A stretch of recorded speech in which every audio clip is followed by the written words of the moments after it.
Manchester United were supposed to rise this season. 6 months ago, in my first 3 games in charge, with 2 victories and 1 draw, I said to you, the storm is coming. Today, after this disaster season, I want to tell you the good days are coming. After spending £200 million on a brand new attack, the promise was clear. This team would finally look like United again. Last year, sometimes I was worried going to the games. Now I'm excited to go to the games. It's a completely different, because we need to win. We lost last week, but I'm excited to go to the game, and that is a very good feeling for a coach. Goals, intensity, authority. But 2 games in, the reality is brutal. 0 goals from their £200 million strike force, no spark, no clarity, and United fans already wondering if the nightmare has returned. It isn't just about the lack of goals, it's about the way this team looks. Fulham, yes, Fulham created more chances, had more shots, and forced more saves than United at Craven Cottage. Think about that for a second. A club that should be hunting top 4 is being outplayed by mid-table opposition. That's not bad luck. That's a tactical crisis. And more problems. Bruno Fernandes, the captain, only made things worse. Missing a penalty is one thing, but blaming the referee in such a bizarre, almost childish way, that's not leadership, that's deflection. And when your leader is mentally out of the game, when he's unfocused and frustrated, it sets the tone for everyone else. Whingy, whiny, little moaning pain in the butt. What an embarrassment! What an embarrassment to a professional footballer. The real red flag, though, came from the bench. Kobbie Mainoo sat there, ignored. A player who brings energy, progression and balance, and Amorim never looked his way, even when Fernandes was crumbling. Let's not be around the bush. He's not in his plans. He's not in his plans. Yeah. He doesn't fit his system. He tried him. I've seen Kobbie Mainoo play false 9 under Amorim. He's tried the little 10 thing, said, oh, no, that's not it. Centre mid, oh, no, he can't run or whatever. He's not going to play him centre midfield. He has no role, to the point where now he's not even getting off the bench. If this manager stays, Kobbie has to start thinking, I can't play for this man, I'm going to have to leave. When Kobbie broke through, imagine if you said 2 seasons later, we'll be discussing if he has to leave before he even turns. That's not just stubbornness, that's dangerous. United are not in a position to protect egos or respect hierarchy. They need the best 11 on the pitch, always. And what about the £200 million trio? Benjamin Šeško, Brian Mbeumo, Matheus Cunha. Not a single goal, not even proper service. How can 3 proven attackers look so isolated, so irrelevant, in a team that just invested a fortune to build around them? The answer is brutal. There is no system, no plan. Just chaos. United fans were promised progress. Instead, they're staring at the same cracks, the same excuses, the same confusion. The question is no longer about talent, because the talent is there. The question is whether Amorim has the courage to send a real message, to shake the dressing room, and to finally make United look like United again. Because if he doesn't, this season could already be slipping away. The goal, I think, again, we were just thinking about maintaining the advantage.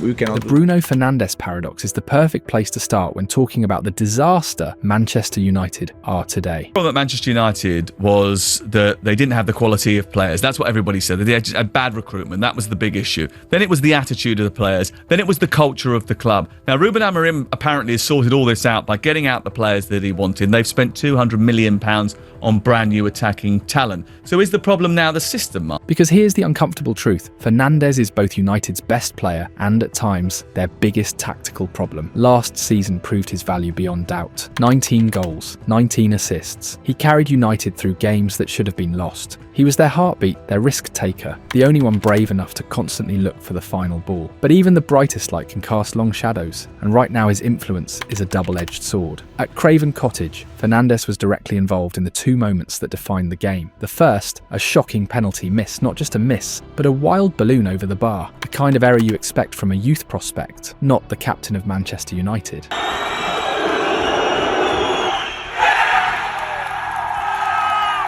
The second, a lapse in concentration that was even more costly, failing to track Emile Smith-Rowe, who ghosted into the box to slot home Fulham's equaliser. Blame? That's too easy, because history shows us Fernandes always bounces back, even when his start to a season is poor. But the issue is structural. Right now, Amorim is forcing him into a system that strips him of his strengths. Playing him in a two-man midfield exposes him, turns him into a liability defensively, and reduces his freedom to dictate play. It's a tactical prison one that shackles United's most dangerous creator. What should worry United fans more than a single missed penalty is how embarrassingly easy it was for Fulham to cut through their midfield time and time again. Whether it was Fernandes alongside Casemiro, or Fernandes paired with Mount, or even with Ugarte, the outcome was always the same. Gaps everywhere, pressure absorbed, and Fulham runners storming through with frightening ease. Marco Silva didn't even hide it afterwards. Alex Iwobi admitted their plan was simple. We knew we could get behind their two midfielders and that their centre-backs would want to jump. We exploited that today. Imagine that United, one of the richest clubs on earth, dismantled by a plan so basic, yet executed with such brutal effectiveness. Ruben Amorim himself pointed to Fernandes' weight of responsibility when asked about the penalty miss. But that phrase cuts deeper than just one moment. For 9 months, Amorim has been loading more and more tactical responsibility onto his captain's shoulders, pushing him deeper to compensate for United's fragile build-up. But here's the irony. The deeper Fernandes plays, the further United move him away from the one place he terrifies opponents the final third. The whole summer window was supposed to fix this. £200 million spent on Matthias Cunha and Bryan Mbeumo to take some of the creative weight off Fernandes, and yet both have been locked into roles that don't suit them, twisted to fit into a broken system rather than unleashed in their natural zones. What should have been reinforcements has instead become a reshuffling of problems. This isn't just about Bruno Fernandes anymore. This is about a tactical vision that is suffocating the very players brought in to save it. The paradox is brutal. Without Fernandes, United lose their only spark of invention. With him misused, they look chaotic, imbalanced and fragile. And that paradox is the clearest symbol of Manchester United today.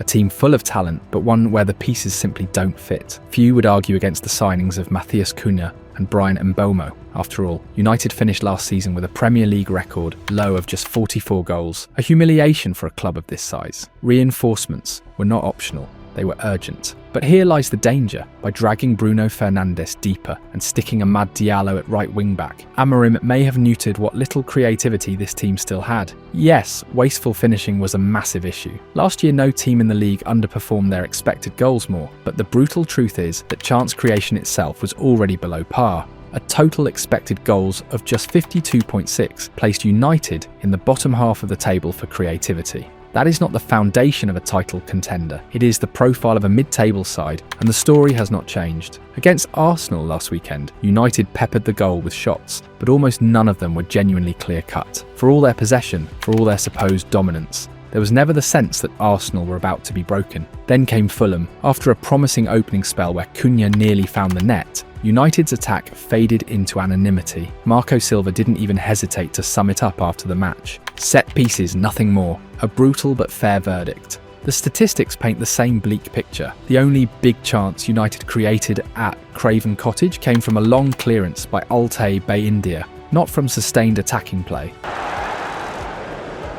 It's over the top towards Mateus Cunha in the penalty area, brings it down brilliantly, forces it. Fernandes, for his part, crafted just a single shot for a teammate all game, feeding Cunha in the opening minute.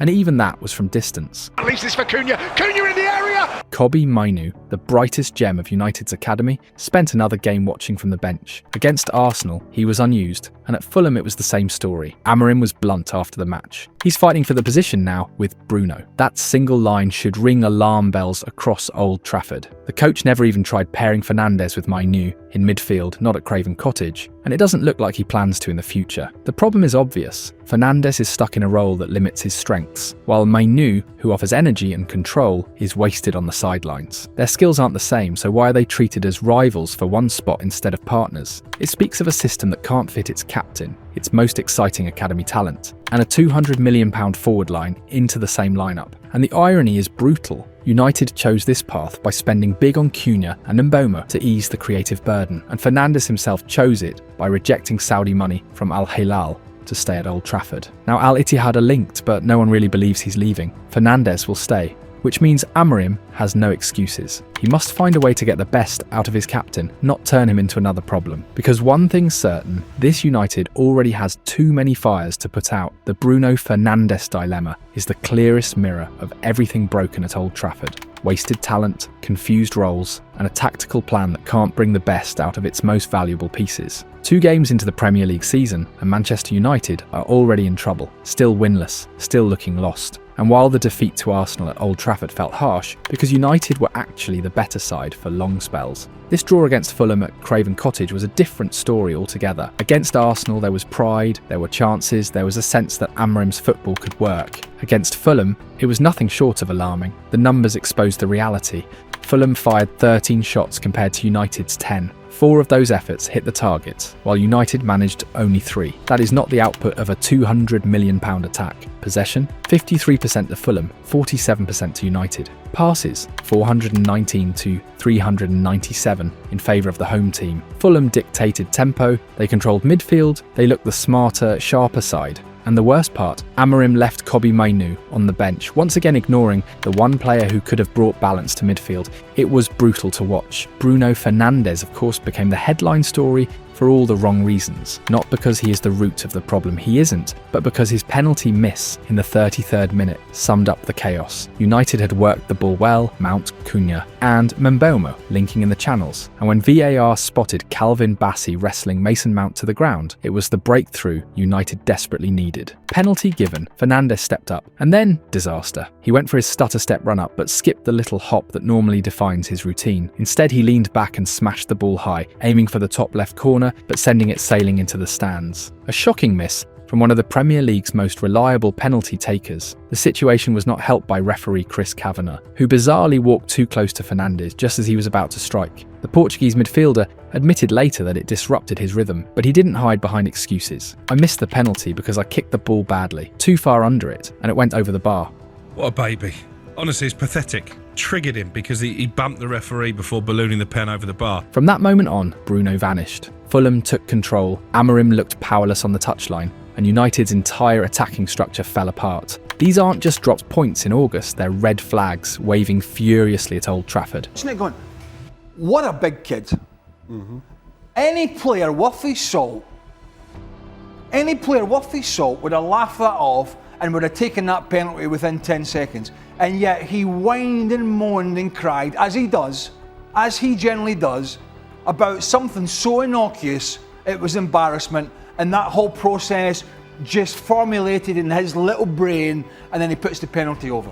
Let's leave Fernandes aside for a moment, because the problems at Manchester United run deeper. And the first is perhaps the most alarming. Where are the goals? This club spent £200 million on attacking firepower, and 2 games in, they've got nothing to show for it. That is not just disappointing, it's shocking. Matheus Cunha, to be fair, has done his part. He's been electric, sharp on the ball, and easily one of the 3 best performers in the squad alongside Lenny Yoro and Mason Mount. He looks alive, hungry, and ready to shoulder responsibility. But what about Bryan Mbeumo? At Brentford, he was a nightmare for defenders, a proven Premier League weapon. At United so far, he's been a shadow of that player. Yes, the pressure is different at Old Trafford. Yes, the badge carries weight, but good players rise in those moments. Look around. Hugo Ekitike at Liverpool, Pedro Neto and João Pedro at Chelsea all settling in and producing straight away because the system allows them to shine. And Mbeumo has no excuses. He needs to deliver. The only one who can be granted patience is Benjamin Šeško. Still just 22, coming in from another league, there is a learning curve. But here's the problem. He needs minutes. He needs touches. He needs to feel the pace of the Premier League.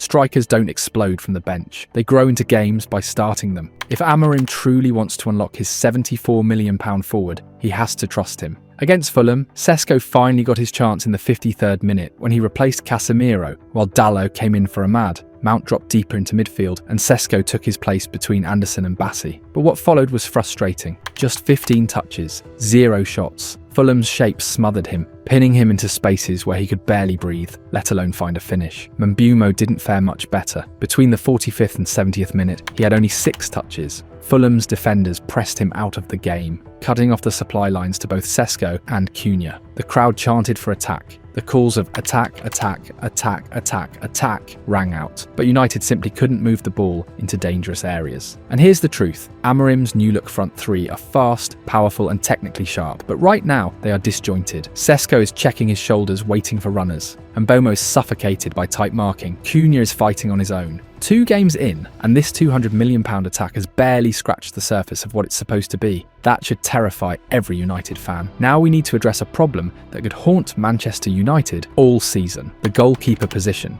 Altay Bayindir is not a keeper for a club of this size. Some fans may point to his sharp saves or the way he launched that ball perfectly into Matheus Cunha's path against Fulham, but let's be clear, in the Premier League, that is not enough. If you cannot command your box, if every corner feels like a nightmare for your defenders, you are a liability, and that is exactly what Bayindir looks like right now. He seems rooted to the ground, like he has 2 anchors tied to his boots, unable to step forward and cut out danger. You cannot survive in this league if you are terrified of high balls, but the issue goes deeper than Bayindir alone. Amorim confirmed before the Fulham game that Andre Onana had recovered from his hamstring injury, the one that kept him out of pre-season. He stressed that Onana was not dropped, only protected because he had just a single week of training. Still, the reality is this: even when Onana returns, United's goalkeeping situation remains unstable. Onana has already shown flashes of brilliance, but he has also veered between excellent, inconsistent, and downright shaky. And Bayindir, at his best he looks average, and at his worst he simply looks out of his depth. Former United goalkeeping coach Frans Hoek summed it up perfectly. It's a very unsure situation. You always need balance in a goalkeeping unit, because anything can happen. Right now there is no balance, there is no certainty. Bayindir is not good enough. That's not criticism for the sake of it, that's reality. United, a club trying to fight its way back among the elite, is walking into a Premier League season with one goalkeeper whose confidence has been shot to pieces and another who looks like he does not belong. He's just not the right profile. That's the brutal truth about Altay Bayindir. He's a traditional goalkeeper, rooted to his line, uncomfortable on the ball and lacking the presence needed to dominate his box. The contrast with Arsenal's David Raya is striking. Raya is smaller at 1.83 metres compared to Bayindir's 1.98 metres. Yet Raya commands his area with far more authority. Bayindir, and despite his frame, shrinks when it matters most. Then there is Onana. Nobody doubts his quality. He showed it on the biggest stage, the 2023 Champions League final against Manchester City, where he was world-class in every aspect. At his best, he is the perfect modern goalkeeper. Brave in his positioning, confident with the ball at his feet, sharp when playing high off his line, and a reliable shot stopper. Early last season, he even pulled off double saves against Crystal Palace and Fenerbahce that reminded everyone why United signed him. The problem isn't talent, it's consistency. As former United coach Frans Hoek explained, goalkeepers live on a knife edge. One small mistake has massive consequences, and Onana far too often has drifted from brilliant to erratic. His attitude hasn't helped either, from ignoring Matoma on the wing, to forcing Casemiro into a red card, to conceding an Olympico.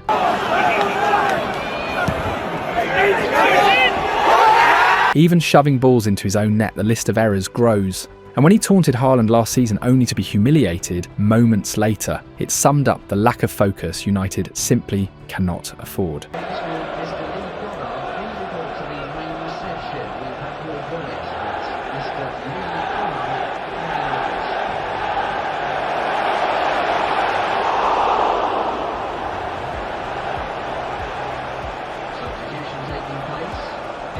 Onana's inconsistency comes from the chaos around him. Last season, United had no clear patterns in their build-up, leaving him searching for options and often forced to boot the ball long. Players didn't want the ball, and a keeper without trust in his defence is doomed. But even with that context, Onana has not been the calming presence his team needs. What United need now is stability. Rotating between Onana and Bayindir only spreads insecurity through the squad. A goalkeeper has to know he is trusted, even if mistakes come. Otherwise, the doubt seeps into every player on the pitch. And right now, United don't just lack saves, they lack leadership from the back. The irony is hard to ignore. For all his flaws with the ball at his feet, David De Gea gave United stability and points. They thought they were moving forward when they moved him on, but the reality is stark. 12 months later, United still don't know who their number one truly is. Manchester United look set to finally address the chaos between the posts.